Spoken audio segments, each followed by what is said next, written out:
All right.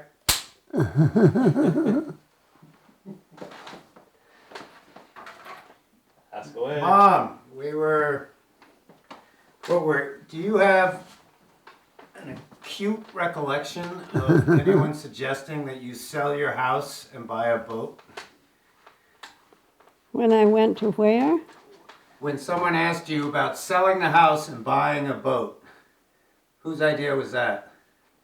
It depends on who you ask. If you ask Elizabeth Penfield, she thinks it was Gay's idea, and Gay talked him into it. I forgot that, but I have heard that before. Yeah, she called Gay on Gay's birthday. Gay was all alone at home because everyone else was someplace else. And she called, but not to say happy birthday, but to berate her for making Don buy the boat. I mean, we know Gay is strong, but... But she's never been that much into boats before that. No. So it was your idea then? Yeah, it was mine. I thought it was a pipe dream. You thought it was a pipe dream. When did you realize it wasn't just a pipe dream? Do you recall? When he bought the ticket for me to go over. To look at boats, or already had it? Well, probably to look at boats. We started in England. And then we went to France, Belgium, and the Netherlands. In Germany. No, I don't think we ever got to Germany. Looking at boats, we never got to Germany. I believe her more.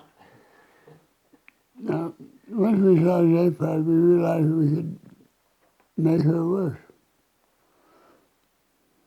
Made us work too. I want to go back to the decision making. Do you recall your reaction to selling the house? I mean, did it make sense to you? Well, if we were going to go off for a year or more on a boat, I guess, well, we had to sell it to get the money to buy the boat. Yeah.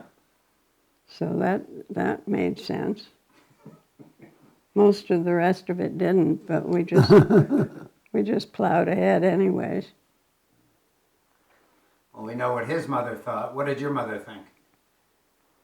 She was pretty good about it, don't you think, Doug? I think compared to his mother, she wouldn't have done it or done something like that. But I think she was very proud of the fact that we did it, and she told people about it, and she showed them pictures of the boat and all. So I think she figured she couldn't fight them, so she joined them. Good for her. That's good to hear. She went over, right? But didn't sleep on the boat? She didn't ever go. She was going to, and she kept putting it off, and then it was too late. Which is too bad. She went on his boat in San Diego. My boat, yep. Your boat. We took her sailing, yeah. Yeah, and she liked it. She did. She regaled us with stories of much larger, fancier boats that she sailed. Oh, the Petzls. That's our boat. Yeah. So, and I'm sure she was happy the next summer to go back and tell them about Zapard.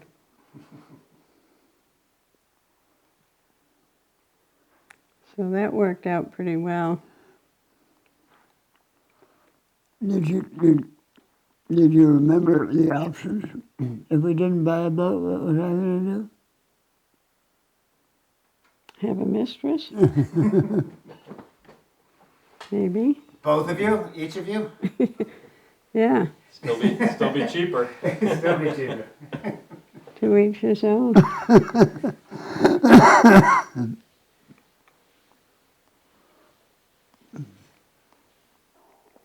I've thought about mistresses now and then, but most of my life I've loved you. Good. Probably cheaper that way. So when the house sold, I was already on the boat that's right, with me. with And you Gay. and Gay and Laurie. We started without him, didn't we? We did. We came all the way from Encausa. We went a little bit north and then realized winter was coming, and we turned around and hightailed it down to Maastricht. Maastricht, I Is that guess. where he joined us? I was going to correct you and say we started in Moerdijk, but you're right. We went to Enkhuizen because we had Millie Magruder, and we had that huge blow on the IJsselmeer. Yes. Short, choppy seas. Oh, yes. And that big, heavy wooden boom holder came off because it wasn't attached to anything. It came off the store hut and came in through the big glass window over the companionway. And Remember that? Yes, and That was shattered. quite a shocking turn of events. Tracy's shaking her head like she doesn't know that story. I've forgotten it. Well, you weren't. I'm appalled. So we went to plexiglass, I think, after that, didn't we? We made a big mistake. And then we went back to glass from the plexiglass. Yeah, because the plexiglass, you couldn't see it. Yeah, that was terrible. Scratched up. But also in the weather over there, plexiglass if glass fogged up, you could clean it. Plexiglass, you couldn't do anything. But you went and got a new one. You had a base of it. You were trying to get it back to the boat and a base of it. On a I bicycle. don't- Yeah. I'm sure that happened. I don't directly Yes, remember because it. we didn't have a car there, No. and there was a big piece of plexiglass, I guess, or glass, whatever. And so you bicycled it from the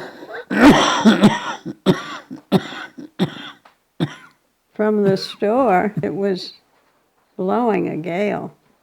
It was the real fall weather. And Actually, I kind of do remember now that you mentioned the wind and holding that glass. Yeah. yeah, and then when we got to the bridge, we had looked up the time that it was open, and we were just going to make it, and we were approaching the bridge really fast because it was so windy, and they closed the bridge, and we had to come about sharply and hightail it to get away from the bridge. That guy was a bastard because he could have, less than 5 minutes, just a couple minutes would have let us through. Oh, yeah. I never would have thought of that, but now that you mention it, I do remember that. Yeah, well, I think, You were probably more scared than I was.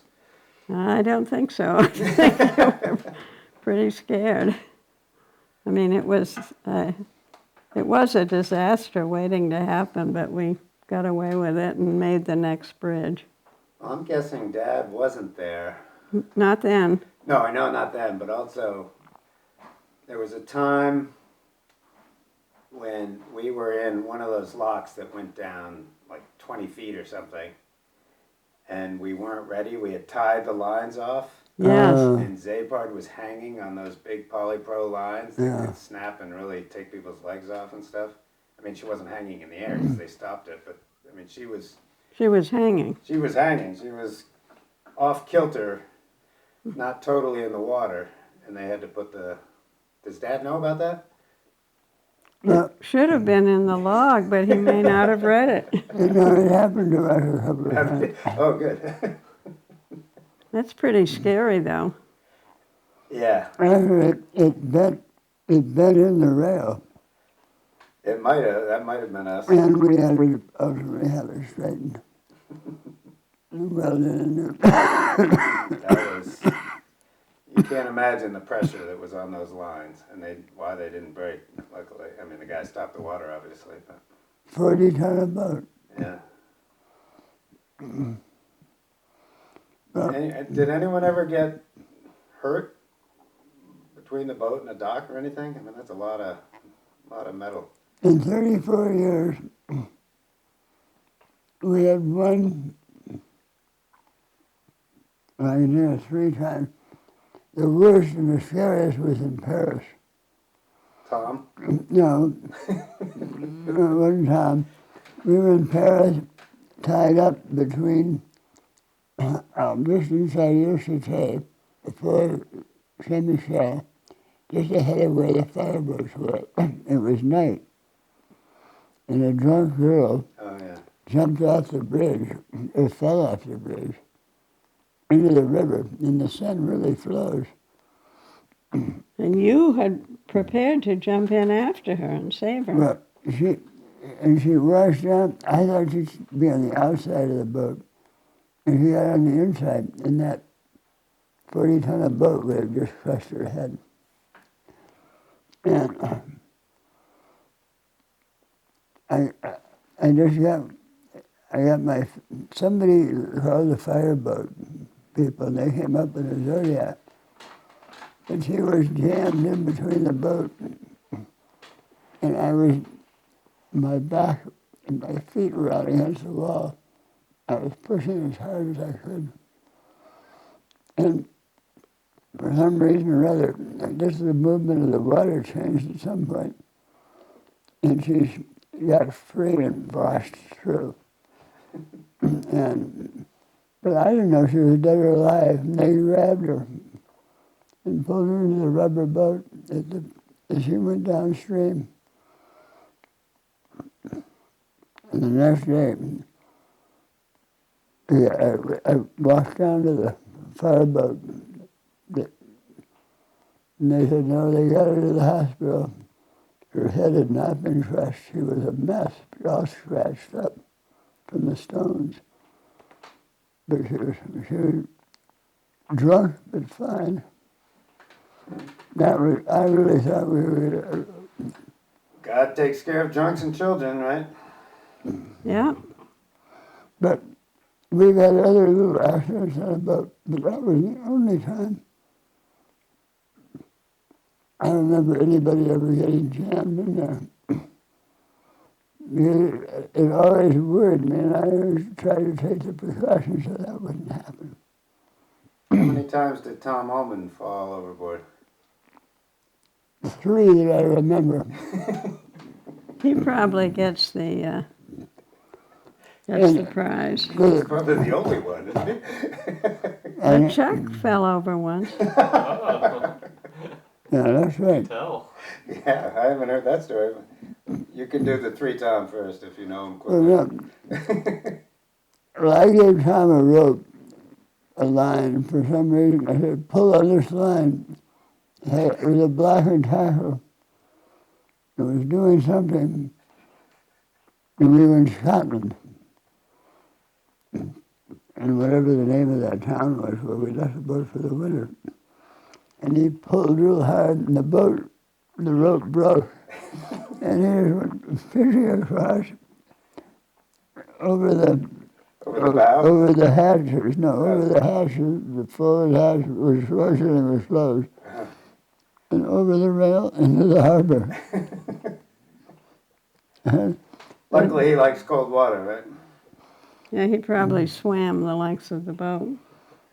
Another time he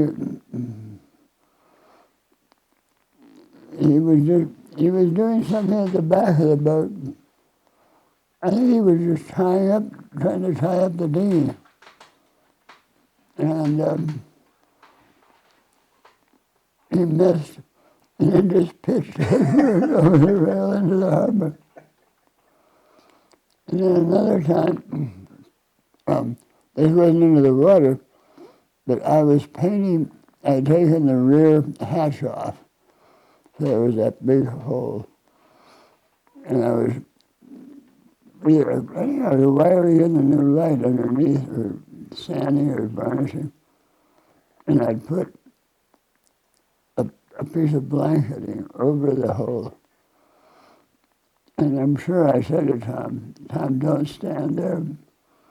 So Tom immediately stood there and went down. He went down into the paint locker. The garage. Garage, sorry. The garage. Yeah. How he didn't get hurt doing that.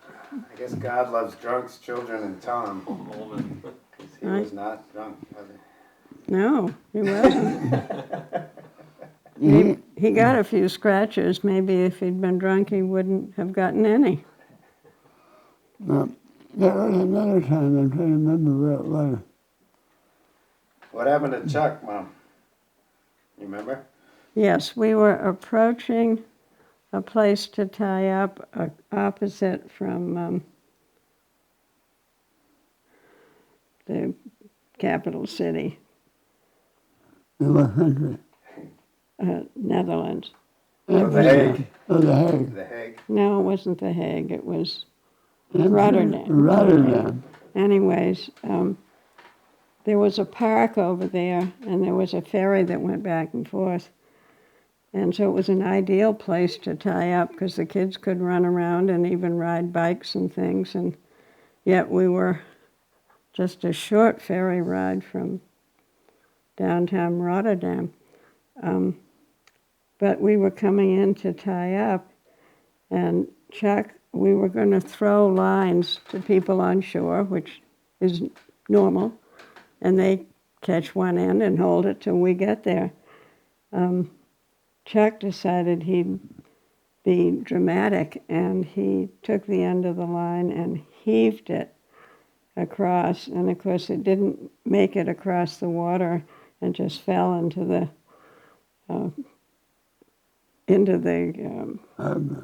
harbor there, and he went in after it. And the worry was He threw the whole thing? Yeah. But the problem was we were headed quite fast towards the shore. I mean, to where we would tie up.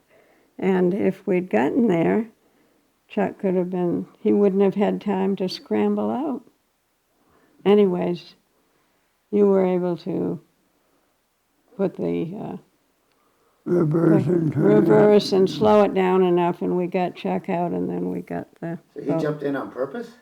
No. Oh, just the way he threw it so hard? Yeah. He jumped. He thought he could make it between the boat. Oh, he was trying to jump. the He rope. was trying to jump and do the rope on his own. He was being very helpful, overly helpful. That's what I thought it was going towards. Yeah, Right, so, but yeah. he didn't even get scratched, so we can add Chuck to that list. On our last trip on Shepard, it was blowing like hell. We were at a harbor just south of Helsinki in Finland. I think we had the Wakefies with us. And the wind was blowing like hell. It was fall, and the dock was empty. There was one boat tied way in. There's probably room for 40 boats. It was a long dock out in the harbor. The wind was blowing, kept blowing, so I could not, the way that there were buoys off the end, and I didn't know what kind of lines to catch on the propeller or the rudder. And I'd head in, and the wind would catch and blow the bow off. I kept trying to put the bow right against the head of the dock. And the minute we touched the end of the dock, and it wasn't high, Mom was to jump ashore, which was not her favorite thing to do. And I kept yelling, hoping these people on their boats would come out and help, but they didn't dream of doing that. No, maybe didn't hear us, one or the other. They were just being shitty. It's how the American fly. So finally I said, this is it, Grandma. When I yell jump, you jump. And so I just went in, and I was going to hit the end of that dock.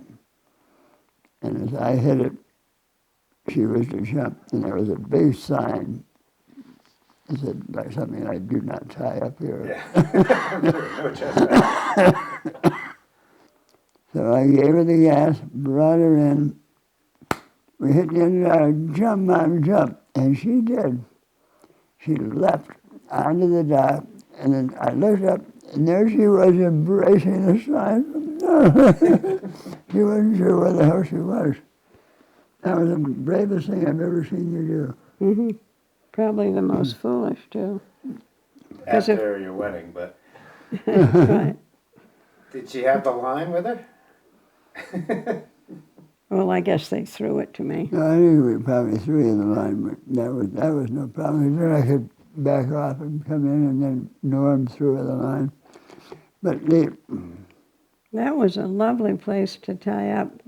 We ended up, they changed it, didn't they? So you can't tie there anymore, but it was just a cozy little place for cruising boats to tie up. And there was a little store on that side and to get ice cream and things. And yet the ferries went back and forth. We could spend the day in Amsterdam. And no, this is in Finland. so the Finland was the jump, but I'm Yeah. talking about that nice little park, Oh, In Rotterdam. Rotterdam. Rotterdam. But When you were in Finland, I'm guessing they didn't speak English the way most of the rest of the Europe did. no, they did. They did? Enough.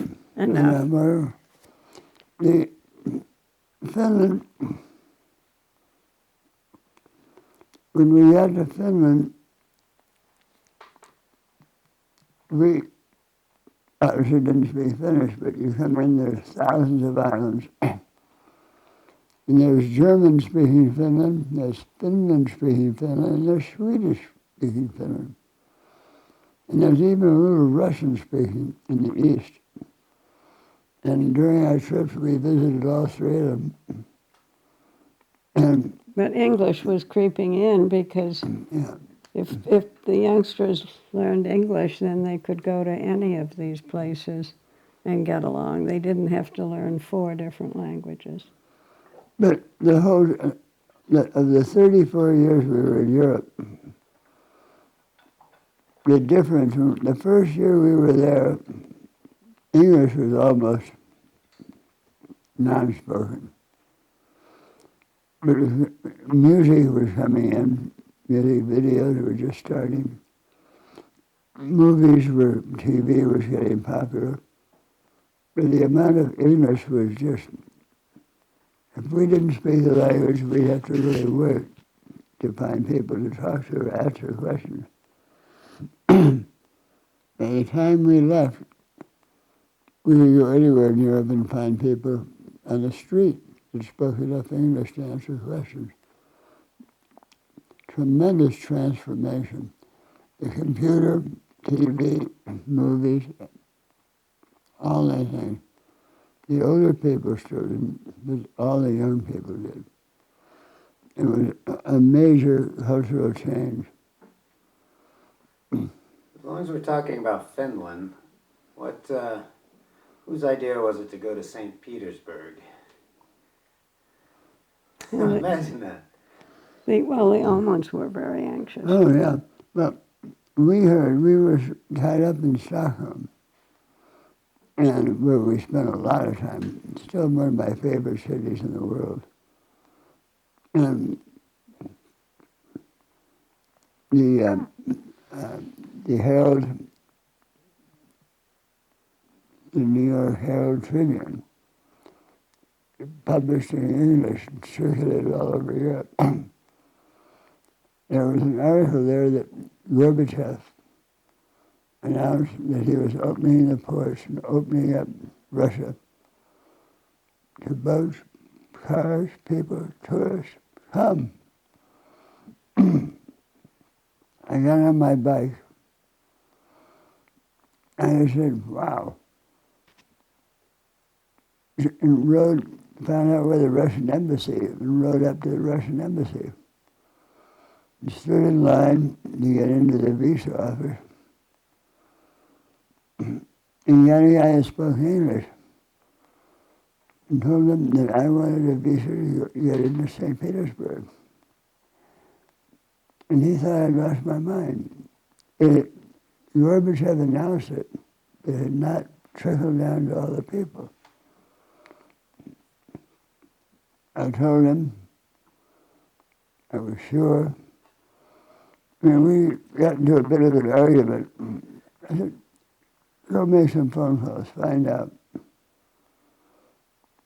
So he invited me into a little cubicle. We sat down, and he made some phone calls. He said, apparently you're right. But he said, I don't know anything about what I can do, what I have to do, what it will cost. I just have no idea. I will find out. You come back tomorrow. We went 5 miles back to the boat on the bicycle. There's a little more downhill this way. The next day I rode my bike up, and he wasn't there. And I said, oh, it's his day off or something. Come back tomorrow, because nobody here knows anything about what you're talking about. Rode the bike back to the next morning. I rode up again, and there he was. He said, you're right. I could issue you a visa. And so I had all our passports, I had everything, I had boats, papers. So he started filling out all these paperwork. And I said, well, how much is it going to cost? He said, just a minute. And he pulled out something from the U.S. State Department. And he said it would be $175. $175. I said, how, why? I noticed that the guy ahead of me just paid like 50 euros or 20 euros or 10 euros, something ridiculous. He said, Russia has a policy. We charge the same amount to people visiting Russia that that country charges us to come visit you. The United States charges us charges Russians $175. And I, of course, didn't have enough money. Back to the boat. Got the money, came back that same afternoon. And he had the paperwork all done. He turned out to be a very nice guy. And we set sail the next day. And the trip was fairly uneventful. Tracy was with us, Tom and Sandra, David. David, you and me. Was anybody else? Anyway, we knew we'd go plan to sail all night. So that we'd arrive at the outflow of the Neva, at the island. Neva. At the island of Kaliningrad. Kaliningrad is an island off of St. Petersburg, which was where the revolution started in 1917, when Lenin took over Russia. Then it became their naval headquarters of the Northern Fleet, or the Navy Yards, and everything there. And so we were aiming for that island. And all of a sudden, we saw a patrol boat, obviously a Navy patrol boat, headed toward us. 104 on the front, big letters, white letters. And I don't think I guess I did have a walkie-talkies or something I had. They signaled us to stop, which I gladly did. They were kind of bouncy. They ordered me to come alongside. This was at night, correct? No, this isn't the daytime stuff. And this first encounter. So they told me to come alongside. I said, no. The exhaust on this thing came out the side, quite far forward, and blew down along the side. And the metal was to be steel. It would have just demolished the top side. And if we'd really hit hard, it would have done damage as well as take the paint and everything off, and the fumes would have been awful. And I refused. And he got a little anxious. Finally said, then we will come to you. So then started this adventure. They hoisted this boat, put it in the air and put it in the water. And about 6 sailors got in it. And I was watching through binoculars. There was a huge thing in the middle, big piece of iron that turned out to be an engine. And they couldn't get it to work. And we're bobbing out there in the water. And eventually they got us started, and they all had guns. And they came across, and we got our crew out over the bumpers. We were being slapped, take these slaps. And Sandra, Oma, and Tracy were quite worried about the guns. And I wasn't worried about the guns. We had no guns. Bunch of women and whip. You actually had a gun on the boat, though, didn't you? Not then. And we, and this young, very Aryan, white, blonde-haired young guy got on, equivalent of an ensign, I guess, carrying a clipboard and papers. And hello. He spoke a little bit of English, not much, a little. And he put 2 of his guys on the bow of the stern lines. And we had people holding these bumpers, and one of his guys was humming to keep the boat from. And we were successful. I don't think we ever really did any damage. And he came into the store hut, and we introduced each other. We shook hands. And I had all the passports, everything, the papers out. And he opened his clipboard, and he had this list looking over his shoulder. And he was sitting, and I was standing behind him. And it was all in English. There were all these questions in English that he was to ask us. I said, holy shit, we'll be here all night. Then he went down, and he stopped at one line, and he looked up at me and said, where are we? And I didn't have any idea. So I pulled out his heart and put it on the table. He said, we're right about here. And here's us. He looked. Very good. Then he went through the rest of his questions. He answered them all. Then he got our forms and wrote everybody's name, everybody's passport numbers. We were there for an hour probably filling out all this paperwork. At least. And we had the proper visa papers, and he'd never seen us. See, we were number uno. And he never seen this stuff before.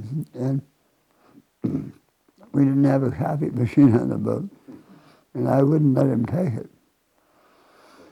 But he finished, and finally he sat back, and we'd offered him a cup of coffee or tea or something. And he could say enough. He said, looked around and said, you are doing my dream. Oh, wow. That's in English. You are doing my dream. And he just kind of shook his head and looked out and looked around the boat. Said, I go back now. And we let him, he went back. The guy, the radio called over and said, you can proceed. So we put the sails back up and we drew out the sails. You were sailing, wow. We were. It was but, a beautiful night for sailing. and so we headed off to St. Petersburg. And there are pictures of this. The book is at the Greens. That big book, Sandra had pictures of this boat, of the guy at the table. It's in that book. That big notebook, that big. And he clearly was a dreamer. I mean, he really was, at the end he was just relaxed and sat there and looked around and said, this is my dream. Anyway, so we went on and darkness came. And we all of a sudden saw hundreds of lights, a city. But there was no city on the map, on the charts. We didn't have GPS, I don't think. We must have had something. And we hadn't had GPS. But anyway, thousands of lights. We got closer and closer. And I said I'd go out around this thing, whatever it was. Turned out to be a waiting area for ships to go into St. Petersburg. We didn't realize when we got to St. Petersburg, we were going into the rustiest tramp steamer, rusted, shut down, broken down ship port in the world. And these boats all had cargo. We were waiting to pick up cargo. There was nowhere in St. Petersburg, so they're out here in the shallower waters of the Neva estuary, just anchored, waiting. And we were going along, and all of a sudden we saw rockets going up in the air, and red rockets. And we said, And I got our little, what do you call them, handheld VHS out. And the wind had really dropped. Like the sails may not even have been up. And it was a little sloppy, but we were not rough at all. And we were just powering along. And I finally came on, I said, this is the American yacht Zeppard. Are you trying to get our attention? This voice came back, yacht, stop. I think they mean us. So we stopped. And I said, this is the American yacht Zeppard. We were cleared to St. Petersburg by your Russian patrol ship 102. And they have all the information. And we heard the radio click a few times and go silent. And we drifted out there for about an hour. And all of a sudden, we were hit with a blast of light. And they had a device, I still don't know what it was. I'm told by people who understand this stuff. They had a machine that would somehow take the components of the light and throw it. I mean, virtually throw it. And it got to our boat and just lit up everything for seconds. Then it was darkness again. So they were able to see what we looked like, but we were really a couple of miles away. They did that 2 or 3 times. Then all silence.